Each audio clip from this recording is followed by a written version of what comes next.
Welcome to This is SoIN. I'm Angie Fenton. This morning we take an ironclad journey with a man who's defying the odds. Plus we travel to Corydon to visit a culinary hotspot you're going to want to try for yourself. But first, reporter Addie Miners gives it her best shot at the sporting club at the farm. Pull. Awesome. Great job.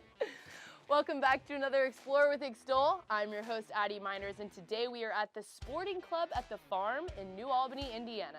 Let's check out what they've got going on around here. So where are we right now? We are at the Sporting Club at the Farm, and it's a 740-acre beautiful farm, and we have a smaller barn for events. We have a large barn for bigger events, and a beautiful old house built in the 1870s. We offer sporting clays, archery, fishing, hiking, but it's 3 minutes out of downtown New Albany, 12 minutes from downtown Louisville, Kentucky, and we do all kind of outdoor activities. Well, it was just an old dilapidated rundown dairy farm. It's been a dairy farm as far as I know ever since the late 1800s, right? It was a distant relative of mine, my dad's cousin actually. So my dad was here as a kid, and then when we were kids, my dad brought us out here, and this is where we first had kind of our first experience in the outdoors of camping and fishing and swimming in the lake. And so we had a lot of childhood memories here as well. So is that what inspired you guys to turn it into this facility now, or what brought you to the decision of, let's turn this into something that other people can enjoy? Well, I'm a competitive shooter, and I've traveled the country to all these different sportsmen's clubs or gun clubs. And this place has always been near and dear to my heart. And the more I traveled, the more this place always stuck in the back of my mind, and I was like, this is a good spot, but I've got a place. And I always knew this location, being so close to downtown Louisville, and also having Caesars Indiana casino right here is a big plus. So the location here is what really differentiates us from a lot of other clubs in the country. So explain to me kind of how it works when you go out and shoot. Either you all want to. Yeah. No, it's easy. It's like Jack said earlier, it's just like golf with a shotgun. And so you travel around the course and go from station to station, whole locations.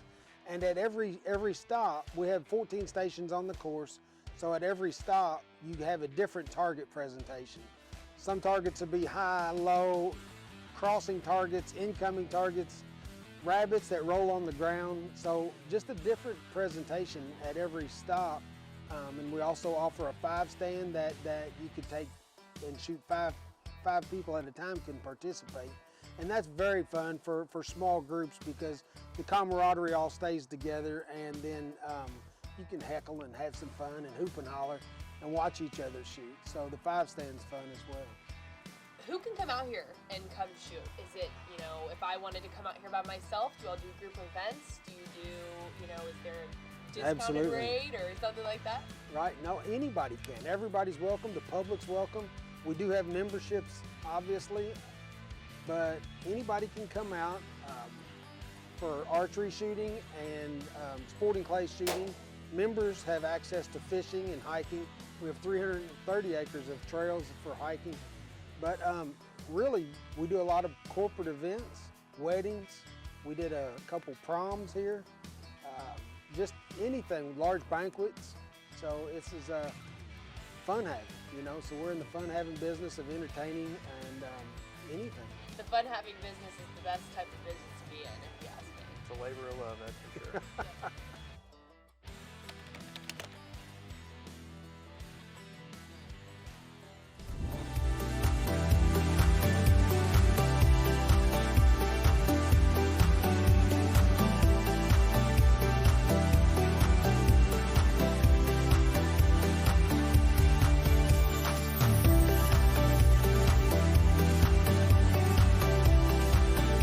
Thanks so much for joining us for This is SoIN, an Extol Media production.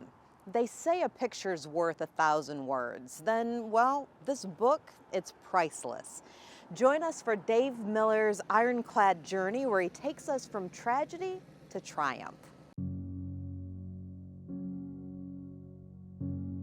July 1st, 2017. Dave, walk through what that looked like, what you remember. It was a typical Saturday morning for me training.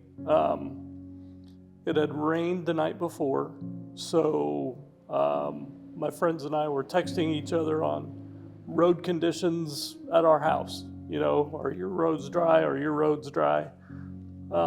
We determined it was dry enough, and we were going to meet at a friend's house. He and his wife, another friend of mine that I trained with almost every day, we were going to meet and ride the hills of southern Indiana. And once we got up there and took off, it was just a normal ride. Having fun, talking, solving the world's problems. And it's very hilly up there, so it is challenging, but it's fun. And we got to one intersection and we stopped, and our friends who were more familiar with the area said, if we go right, we'll add about 6 miles to the ride. If we go left, we'll be home in 20 minutes. We decided to go left to end the ride early. It was going to be about 30 miles. Turning on to Chapel Hill Road, my friend said, last hill, make it count. And we all went down on our gears and started going. My friend was ahead of me. I was second in the line. The road is about a 90-degree right turn at the bottom of the hill. He was in front of me. And then I saw a white SUV coming opposite direction. And I remember telling myself, they're going to be upset because I'm going to sideswipe them. I was getting on my brakes pretty hard, and right about that time, the road was tree covered, so the road was wet, and it was slick. And on your brakes that hard, my bike started to go out from under me. I remember looking up and seeing the trees, and then the next thing I remember were my friends asking if I was conscious. And I said, yeah, I'm here, And they were very surprised that I was awake. And I just kept asking them how I was laying in the road. I couldn't feel whether I was on my back, my side. I didn't know. I could see my hand laying in the road, but it was like it wasn't my hand because I tried to move it and I couldn't. I could see blood coming, I guess it was off my nose, but I could see it running down to the road, so I knew I was on my side, but I couldn't feel the rest of my body. They just kept saying, just don't move. Just don't move. Seemed like it took forever for the ambulance to get there. They put me on a backboard and started, they did a little check when I got in the ambulance, and I couldn't feel anything from about my mid-chest down. In your book, you really detail a lot about the physical aspect, as well as the mental, the emotional, but as succinctly as you can, what did you learn had happened to you physically? I was never really told paralyzed. My wife and I and the kids were basically being educated on this is your new normal. Being in a chair, being lifted around with the Hoyer lift, just constant need of care. That was going to be the new normal. And I had it in my mind that I'm going to fight it. And we're going to fight it. Now, quadriplegic. Yes. Most people will consider that paralyzed from the neck down. Mm-hmm. You did not have to have a ventilator No. for breathing, and so what would the term be then? Partial? Incomplete. Incomplete. My injury is incomplete. A complete injury is when the spinal cord is severed. Mine, the best way I can explain it is a smashed banana. Signals from my brain through my spinal cord are getting through, not very fast, and some get through, but the return message doesn't get back. And that's what causes, they call it spasticity, which you can see is in my hands. Were you able to lift your arms at all post-accident? No. July 1st, 2017? No. People would come to the hospital and they'd grab my hand to hold my hand. And I would ask them, I couldn't feel it. So I would ask them to touch my shoulders. Because you could feel. Because I could feel. Or my head, you know. And that's the only place I could feel was my shoulder or my head. And then as the days went on, Stacy and the kids noticed my toes wiggling. And that's what turned the lights on for everybody in the hospital, that he's an incomplete. And that's when the push was to get me moving. Let's Yes. talk about someone you really love. Let's talk about your wife. Talk about Stacy. What's the first thing that you said to her after the accident? I'm sorry. What did she say back? It's okay. We're gonna make it. And she's the toughest person I know. Strongest person I know. When you said your wedding vows, did you ever envision? No, but she is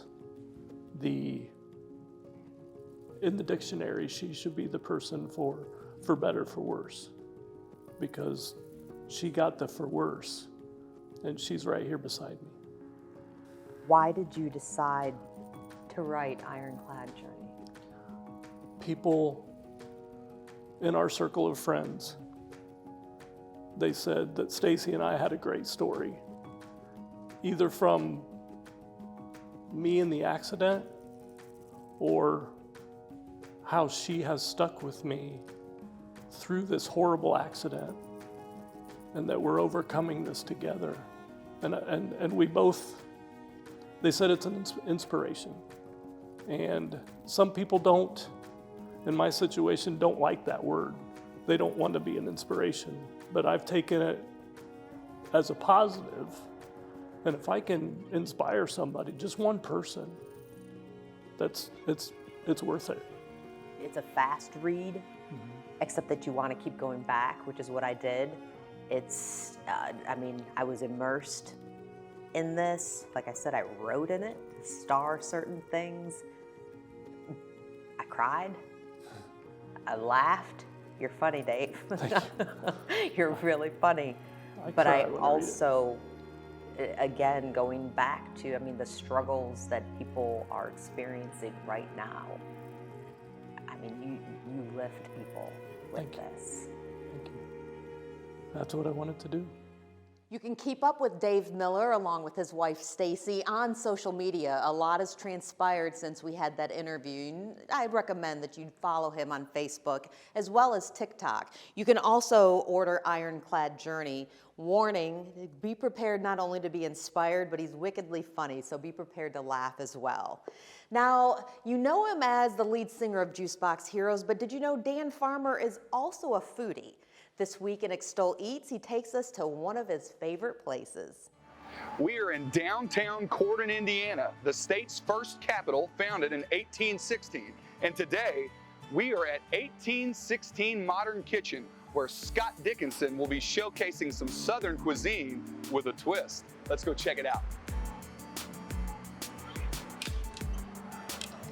So we opened about 2019. Bobby and Issa Bass, they backed me to open up the place. I did a lot of Mesa events, so we had a good following. And when I thought about it, found this location was open and how the restaurant history in it, I really wanted to stay with the history, with the whole Jocko's. That's why we have Smash Burger, and then the name of the restaurant, 1816, came from the year that it became the capital. We really wanted to make sure that we were a part of the community, so that, you know, so that they feel the love from us, so we can get the love from them. When the quarantine happened, I was so shocked by how many to-go orders we did, how many people came in. I mean, we almost had to let go of all of our staff, but then when we did let them go, we were making too much in tips. So we had to bring the servers back because everybody was tipping so much money because they wanted to make sure that our staff was taken care of and our people were taken care of. So we love that overwhelming support that they've given us, and we try to return it just in favor. All right, we got some thick sliced green tomatoes. I always want them thick so that way they hold up. And we're gonna drop that down to fry. We're gonna drop a couple of those pieces in there, just like that. We're gonna drop those down to fry. We're gonna cut up some of these Brussels to go into the fried rice. We're looking to form a crust, a little bit of crust and caramelization on the rice. We're gonna throw in the leeks, Brussels, and egg for the fried rice. Get that nice move around. Nice flip to integrate. We put that in the bowl, and then we have this General Tso's sauce that we make in-house. It's a little bit of sambal, rice wine vinegar, soy sauce, sugar, and then thickened. Over here, our fried green tomatoes are coming up. They're nice and golden, and a little bit of smoked apple. So we're gonna layer that between greens. We're gonna take it over here, and we got some jalapeno jam. We're gonna drizzle all over that, and that's a finished fried green tomato. So we've got a nice little bit of caramelization. Those leeks have cooked down into there. Brussels are getting a little soft. The oil's nicely coated on the rice. We're gonna cut the heat on that, and we're gonna put that on the plate. We're gonna kind of form it, flatten it up, make a nice platform for that pork belly to sit on. And we do a little bit of green onion, a little bit of Fresno, and then a little bit of sesame seed. Chef Scott Dickinson not only has a great personality and such a wonderful person, but he is so passionate in his food, and you can see with what we've got in front of us here that we are going to be digging into some seriously elevated Southern cuisine. All right, we're gonna be digging into the fried green tomatoes. It's got pimento cheese, a jalapeno jam on it as well, with some fried apples. And so let's dive right into this. This is one of the most ordered dishes at the 1816 Modern Kitchen. We're gonna put a little pimento cheese on that.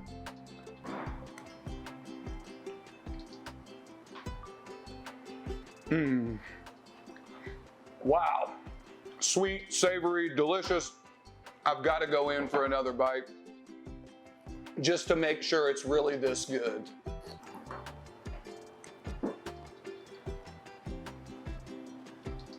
It is. Best fried green tomatoes I've ever had. Right, we're gonna dig in to these luscious egg rolls, and I'm gonna put down the fork and knife because I don't think we need to cut into these bad boys. These are meant to be eaten by hand, and looks delicious. Let's give her a taste. I can't help but stand and look at it. I wanna run around the restaurant right now and scream, what an egg roll. Who makes an egg roll like this? I don't know. Scott Dickinson does. Delicious, sweet, spicy, perfectly warm on the inside, just wonderful. Now it is time for the main course, and Chef Scott Dickinson has served me the pork belly General Tso's. Not your normal General Tso's. If you've tried General Tso's chicken in the past, this is fried pork belly on top of a bed of fried rice. And when I hear the word fried twice, it only makes me want to dig in even more. Here we go.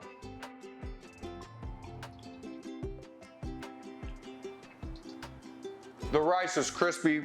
The pork belly is succulent and juicy. Again, we've got some Fresno chilies, so we got a little heat. And then there are leeks and Brussels sprouts on top of this as well. Wow. Primo cuisine. something Corydon, Indiana has never seen before. This is elevated General Tso's. Thank you, Scott. Delicious.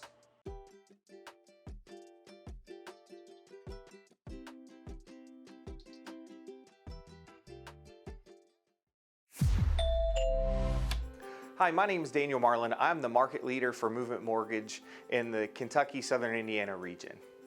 Movement was founded in the heart of the economic crisis of 2008. And at that time, no one cared about the customer experience. So Movement came in and completely revolutionized the mortgage process with what we call our 6-7-1 process. Our goal at Movement is to make the home buying process fast and efficient and stress-free.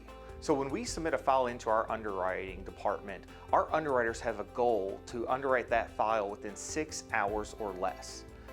Movement wants to be an active participant in the communities in which it serves. We want to reinvest in those communities to leave it better off than in which we found it. At Movement Mortgage, we exist to love and value people.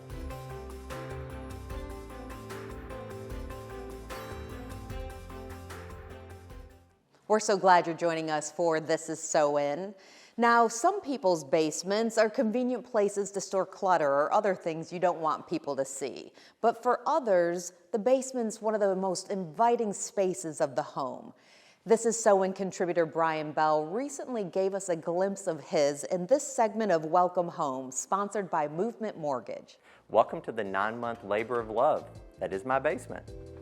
Matt and I wanted to create a space in this basement that was unique, but yet warm and friendly for all our friends to come and participate in parties and family functions. Some of the really cool aspects was like our floating staircase that's made out of full steel beams. We have a wine wall, so we really, when we took our trip to Napa, really liked, the wine crates, and we were thinking a way that we could incorporate them into our basement. So we disassembled all those wine crates and put them on the wall. We also created, a really nice family space where you could relax and watch TV with the fireplace. We added another bathroom with 2 baths, and one of the baths actually has a bourbon barrel sink with copper sink place, which is really awesome. We have a pool table, theater room, lots of different really cool aspects that we pulled into this basement just to kind of give it that warm feel, even with the stone that you see throughout the basement. So we're big movie buffs. So I really wanted to do it right. And my big thing when I go to the movies is the concession stand. So I was like, if we're gonna do a theater room, it's gotta have a concession stand. So we kind of went for like old Hollywood concession stand. So we even had a sign made that's above the concession stand where like one of the lights is out and then the other one is kind of flickering, like you're going into an old Hollywood studio. Obviously candy galore at the concession stand with your beverages. And then you walk into the theater room and you pick one of the 8 seats, and then we actually made like a bar in the back, so if people don't want to sit in one of those seats, they can actually sit in the back and enjoy their beverage as they watch the movie. We have some really cool aspects in the theater room. We have like the Academy Award reel, we have a movie reel, and they light up. So we were just kind of thinking, some different components that kind of made this stand out from all the other theater rooms that you usually see in houses. So in our basement, we have some really cool design elements, from the Muhammad Ali autographed gloves to some of the original art that's in our basement. We even have our doggies. So we had an artist in Thailand. We sent him pictures, and he actually sent us back these really cool designs of our dogs. We're big animal lovers, so it was really cool to pull them into that element. And they're actually in the wine cellar. So we created an area in this basement where you could actually enjoy wine. And we kind of did that stone brick wall, so it kind of felt like you were walking into a wine cellar itself. When people come down into our basement, I just want it to be a memorable experience where they're like looking at all the creative detail. I mean, for instance, like when I put the wine wall together, it was like Tetris all over again, literally laying out each panel and then putting it in its own special place, which took me almost 2 weeks to do. But just like those really cool design elements that like is memorable to people as they leave. Our bar area was supposed to be just this little, bar area, and it turned into a full kitchen with an island in the middle of it. So, you know, we like to host parties with family and friends, and it's just a great gathering place to be down in our basement. So the bedroom provided a perfect opportunity for guest space because we needed those, because typically when we have our parties, you know, we have people from out of town and we like for them to have a place to be able to sleep. So it was really nice to be able to add another bedroom into the basement with a full bath. During March Madness, I'm down here on this couch watching UAK play basketball. And if they're out of the tournament, it's usually U of L or IU, but I'm a UAK fan, so I'm down here relaxing, watching March Madness. But my 4-year-old loves to come down here. It's like an experience for her. You know, she's either playing on the pool table or she wants to go watch a movie. So there's a lot of, you know, Peppa Pig and Disney movies that we're watching in the movie theater, because it's like an experience for her. And it's really been awesome during the pandemic where we couldn't necessarily go to the movies, where we've actually been able to come down here and, you know, act like we're going to the movies. The only thing that we may end up doing is when we did the wine cellar, we initially were going to do a glass wall to divide it, and then we got feedback from our friends that said, wouldn't do that, that's going to make it too enclosed. So we're actually talking to an artist that may be doing some metal work that would create dividing walls between that wine cellar area and the family room area. And then what's really cool about the family room area, even though we're in a basement, we did a coffered ceiling. So it actually really feels like you're still in a large area, even though you're in a basement with the coffered ceiling. Thanks so much for joining us for this episode of This Is SoIN, an Extol Media production. If you haven't already, connect with us on social media. You'll find us under the handle Extol Magazine. We'll be back next week with another episode of This Is SoIN. But until then, we hope you're so in to however you choose to spend your weekend. What is Southern Indiana? What defines Southern Indiana? Community. The people. Rejuvenation. Local businesses. Sports. Animals and people. Small town. Culture. Community. Great place to own a business. People. Tight-knit community. Tradition. Friends. Neighborhood gatherings. Food is awesome. Southern Indiana is home. Watch This Is SoIN Saturday mornings at 7:30 on WBKI, the CW.